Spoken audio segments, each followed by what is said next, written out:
सभी को नमस्कार। मैं रमन शर्मा आप सभी का अपने YouTube चैनल पर स्वागत करता हूं।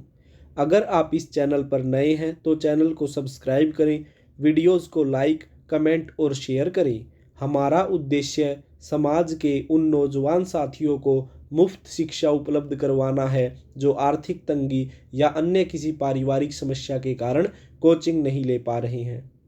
आज हम बायोलॉजी के अंतर्गत पोषक पदार्थों के बारे में पढ़ेंगे, जिसके अंतर्गत कार्बोहाइड्रेट्स, फैट और प्रोटीन के बारे में पढ़ेंगे।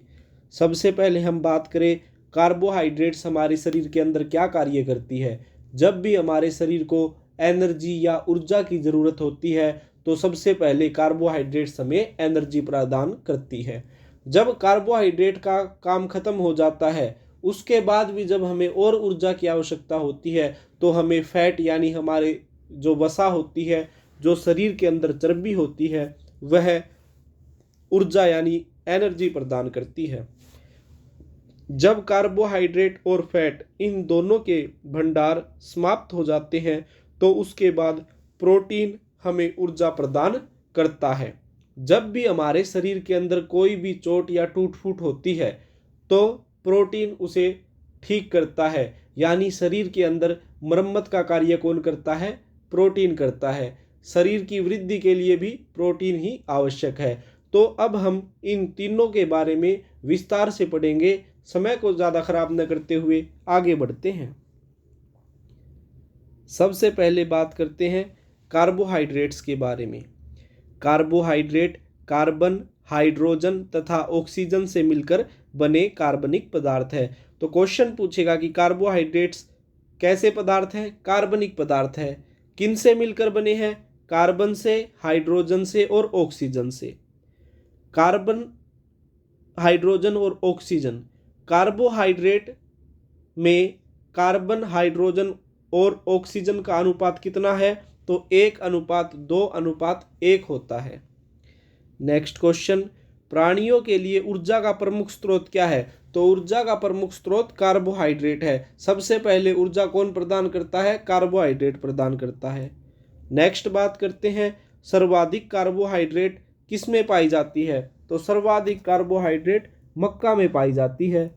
बहुत से अनाज ऐसे हैं जिनसे हमें कार्बोहाइड्रेट मिलती है, जैसे मक्का, गेहूं, चावल, बाजरा, आलू, शकरकंद, सलगम, अनाज, गुड़, शक्कर, शहद, ड्राई फ्रूट्स, दूध, रसीले फल और केला। इन सब चीज़ों से हमें कार्बोहाइड्रेट्स मिलती है, लेकिन सबसे अधिक मात्रा में कार्बोहाइड्रेट कौन प्रदान करता है? मक्का प्रदान करती है।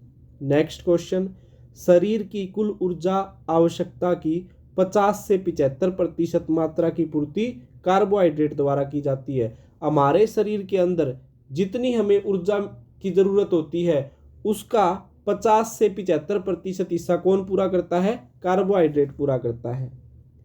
नेक्स्ट क्वेश्चन की तरफ बढ़ते हैं। पाचन के पश्चात कार्बोहाइड्रेट ग्लूकोज में परिवर्तित हो जाती है।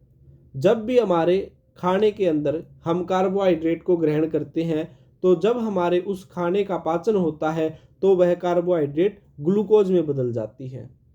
1 ग्राम ग्लूकोज के पूर्ण ऑक्सीकरण से 4.2 kcal ऊर्जा प्राप्त होती है। क्वेश्चन पूछेगा कि 1 ग्राम ग्लूकोज से कितनी ऊर्जा प्राप्त होती है? तो 4.2 kcal ऊर्जा प्राप्त होती है।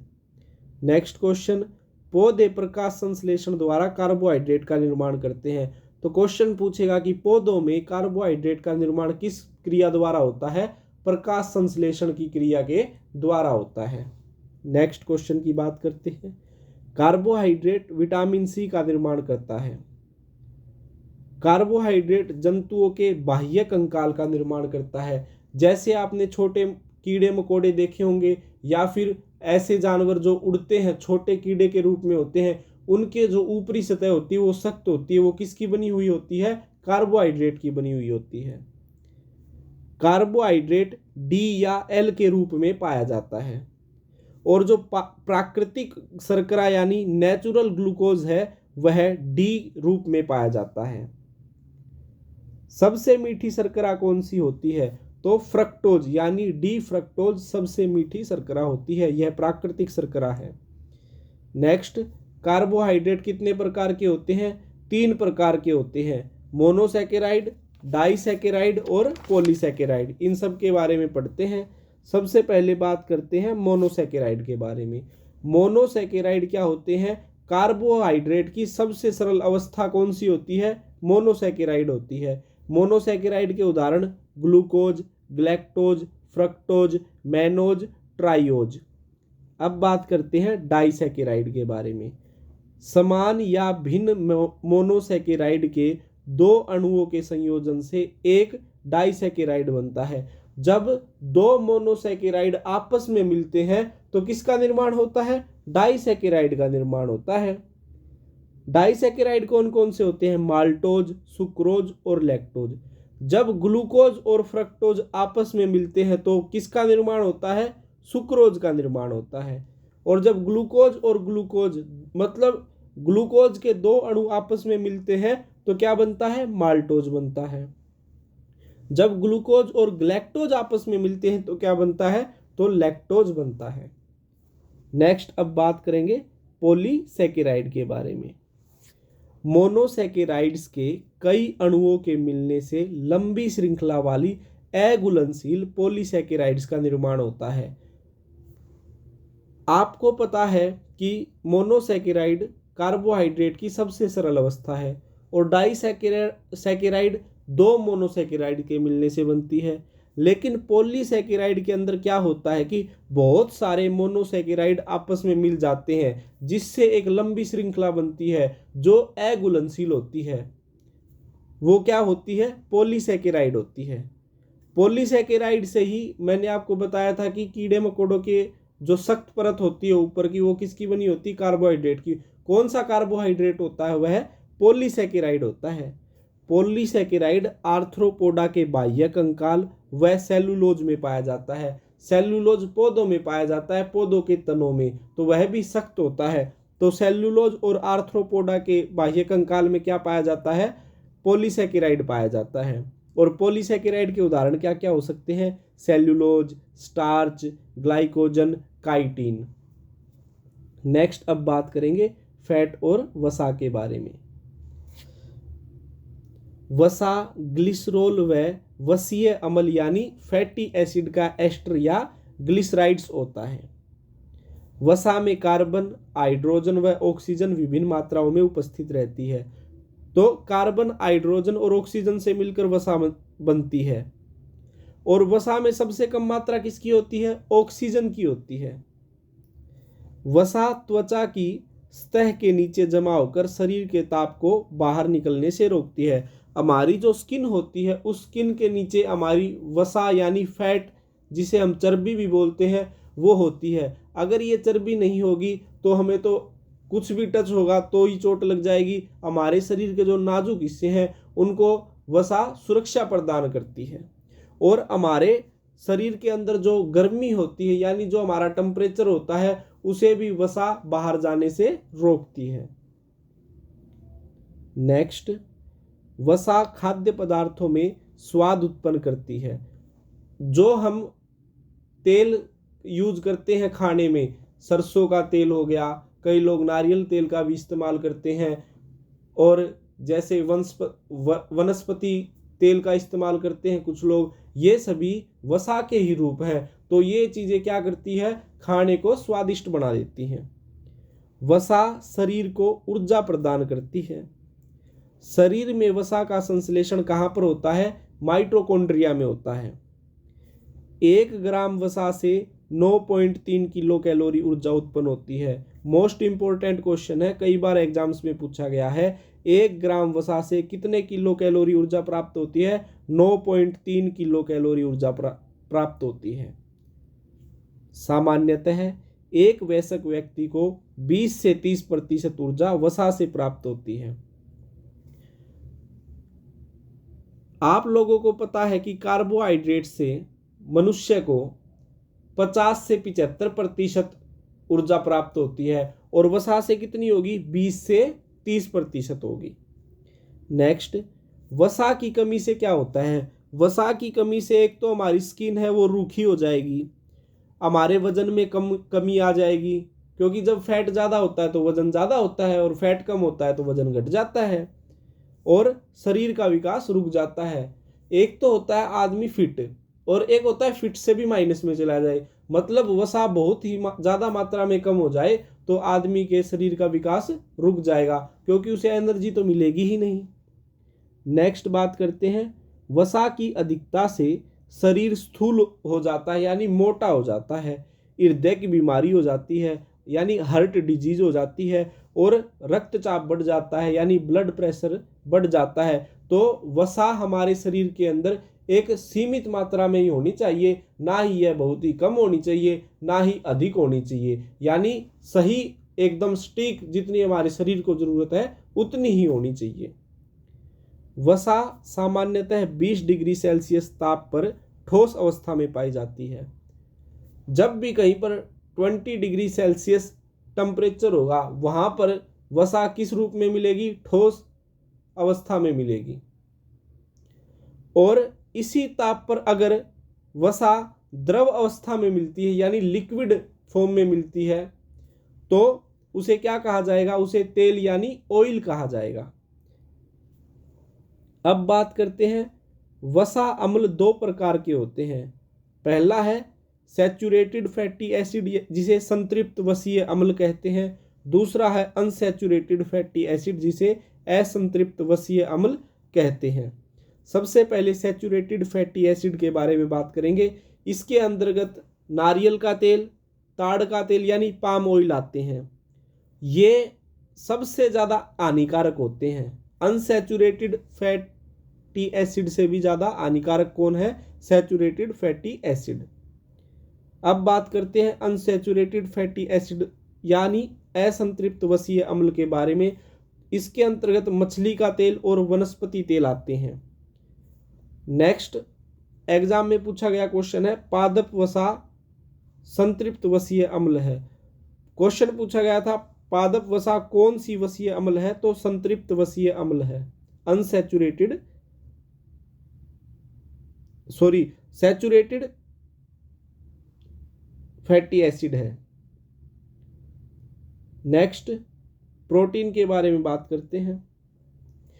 प्रोटीन शब्द का सर्वप्रथम प्रयोग बर्जीलियस ने किया था। प्रोटीन एक जटिल कार्बनिक यौगिक है। सभी प्रोटीन में नाइट्रोजन पाया जाता है। प्रोटीन क्या करते हैं? हमारे शरीर की वृद्धि में सहायता करते हैं। और जो पौधे होते हैं उनकी वृद्धि में कौन सहायता करता है? नाइट्रोजन करती है। अगर जमीन में नाइट्रोजन होगी तो पौधा जल्दी बढ़ेगा। उसी प्रकार से मानव शरीर के अंदर भी वृद्धि के लिए कौन आवश्यक होता है? तो प्रोटीन। और प्रोटीन के अंदर क्या होगा? नाइट्रोजन होगा। नेक्स्ट क्वेश्चन, प्रोटीन 20 अमीनो अम्ल से मिलकर बनती है। एक प्रोटीन 20 अमीनो एसिड से मिलकर बनता है। मानव शरीर का लगभग 15% भाग प्रोटीन से निर्मित होता है। हमारे शरीर का लगभग 15% भाग किसका बना है? प्रोटीन का बना है। मनुष्य के शरीर में 20 प्रकार की प्रोटीन की आवश्यकता होती है। जो 10 तो शरीर खुद बना लेता है और बाकी जो 10 की आवश्यकता है वो भोजन से प्राप्त करता है। नेक्स्ट क्वेश्चन, प्रोटीन ऊर्जा उत्पादन व शरीर की मरम्मत का कार्य करता है। तो सबसे सरल बात है कि प्रोटीन का काम क्या होता है? शरीर को ऊर्जा प्रदान करना आवश्यकता पड़ने पर और शरीर के जो टूट फूट है उनकी मरम्मत करना। नेक्स्ट, सर्वाधिक प्रोटीन किस में पाया जाता है? तो सर्वाधिक प्रोटीन सोयाबीन में पाया जाता है। और प्रोटीन दालों में, सोयाबीन में, अंडे में, इन सब चीजों में पाया जाता है। अब बात करेंगे, एक कार्यशील महिला को प्रतिदिन कितने प्रोटीन की आवश्यकता होती है? 45 ग्राम प्रोटीन की आवश्यकता होगी एक महिला को। नेक्स्ट, प्रोटीन में प्राथमिक, द्वितीयक, तृतीयक तथा चतुर्थक संरचना होती है। प्रोटीन जैव उत्प्रेरक व जैविक नियंत्रक के रूप में कार्य करता है। क्वेश्चन पूछेगा कि निम्नलिखित में से कौन जैव उत्प्रेरक व जैविक नियंत्रक के रूप में कार्य करता है? ऑप्शन में होगा प्रोटीन, वही आपका आंसर होगा। नेक्स्ट क्वेश्चन, प्रोटीन आनुवांशिक लक्षणों के विकास का नियंत्रण करता है, यानी एक पीढ़ी से दूसरी पीढ़ी में जिन गुणों का हस्तांतरण होता है उन्हें आनुवांशिक गुण कहते हैं। तो इन आनुवांशिक लक्षणों का विकास का नियंत्रण कौन करता है? प्रोटीन करता है। नेक्स्ट, प्रोटीन कोशिकाओं, जीव द्रव्य व उत्तकों के निर्माण में भाग लेता है। जब भी हमारे शरीर के अंदर किसी नए सेल का या साइटोप्लाज्म यानी जिसे जीव द्रव्य कहते हैं, उत्तक यानी शरीर का कोई छोटा अंग बनता है तो उसका अंदर कौन भाग लेता है? प्रोटीन भाग लेता है उसके अंदर। नेक्स्ट क्वेश्चन, दवा के रूप में प्रयुक्त कैप्सूल आवरण। आपने देखा होगा कई बार आप दवाई लेते हो तो कैप्सूल के रूप में दवाई होती है, उसके ऊपर एक प्लास्टिक के टाइप का कवर चढ़ा होता है, तो वह किसका बना होता है? वो स्टार्च और जिलेटिन प्रोटीन का बना होता है। नेक्स्ट क्वेश्चन की बात करते हैं, प्रोटीन शारीरिक वृद्धि के लिए आवश्यक है। अगर हमारे भोजन में हमें प्रोटीन नहीं मिलेगा तो हमारे शरीर की वृद्धि नहीं होगी, यानी हमारा शरीर कमजोर होने लगेगा। बच्चों में प्रोटीन की कमी से 2 रोग होते हैं जो फेमस है, एक तो है क्वाशियोकर, दूसरा है मरासमस। क्वाशियोकर रोग के अंतर्गत क्या होता है? बच्चे के हाथ और पैर बिल्कुल एकदम दुबले पतले बिल्कुल सूख जाते हैं और पेट है वो है मोटा हो जाता है, यानी बाहर निकल आता है।